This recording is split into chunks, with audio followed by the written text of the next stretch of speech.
మీరు హీరోగా చేస్తున్నప్పుడు మీకు లేడీ ఫ్యాన్స్ ఎక్కువ ఉండేది. ఇప్పుడు ఒప్పుకో. ఇప్పుడు అడిషనల్ బ్యాంక్, ఇప్పుడు యూత్ కూడా. అప్పుడైతే మస్తుగా వచ్చేవాళ్ళు మీ సినిమాకు, చూడటం ఫ్యామిలీ ఆడియన్స్ ఎక్కువ, లేడీస్ ఎక్కువ. సో ఇప్పుడు ఈ సినిమా కూడా అలా వచ్చే అవకాశం ఉంటుంది అనుకుంటున్నారు?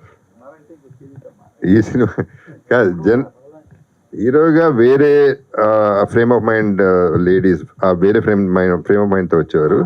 ఇప్పుడు రకరకాల, I won't say my villain, I'm an artist, that's all. ఇప్పుడు చేసే సినిమాలకి all generations are connecting.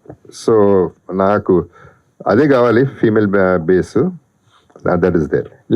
Legend మీ లుక్ ఒక డిఫరెంట్, అక్కడి నుంచి మారటం జరిగింది. ఇప్పుడు అప్లాసూరి చూస్తుంటే ఈ క్యారెక్టర్ ఎలా ఉండబోతుంది సార్? అప్లాసూరి క్యారెక్టర్ మీరు అసలుకి ఎలా ఉంటుంది? ఒక్క ఫ్రేమ్ కూడా చెప్పను.